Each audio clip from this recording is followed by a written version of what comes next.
A homeowner in Gray Court spent thousands of dollars and years of his life trying to uncover the root cause of sinkholes in his yard. With the help of a contractor, we've now learned it was 20 feet of buried trees under his property, causing the depressions around his home. We first brought you this story about a year ago when concerns were raised about potential impacts on nearby properties and an active railway line. Now, he wants his neighbors to be wary of what could be hiding underneath the soil. Our Caitlin Ashbaugh has the story. It's all new at 6.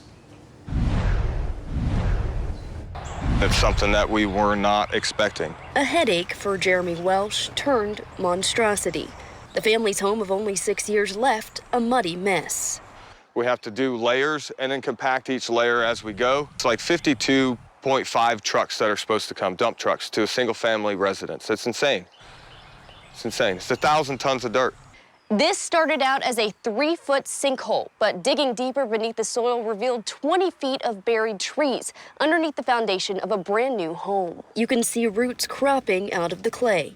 Welsh discovered the issue with the help of Mike Nickel, a contractor who knocked on his door. And it was not brought to anybody's attention before we bought the house, or we wouldn't have bought the house. So they had to have known about this.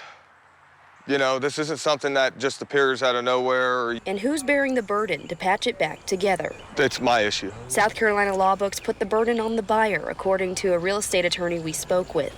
It's not a question of legal or illegal, but it is negligence versus the intentional lack of disclosure. If we don't get it fixed the right way, who's going to buy the house? Welsh doesn't plan to sell his home after putting this much work into it. Money into the ground. There's no return on this. How much has it costed you? I'm going to give you an estimate of about $30,000. He is worried about his neighbors and if they're sitting on ticking time bombs. Their family, a lot of them have multiple kids, and a lot of them probably don't even realize that this is what they're up against. The cavities and the dirt falling away from underneath. And it's not something that you can just throw dirt on top of and say it's going to go away. It's going to get worse. Reporting in Gray Court, Caitlin Ashbaugh, WYFF News 4.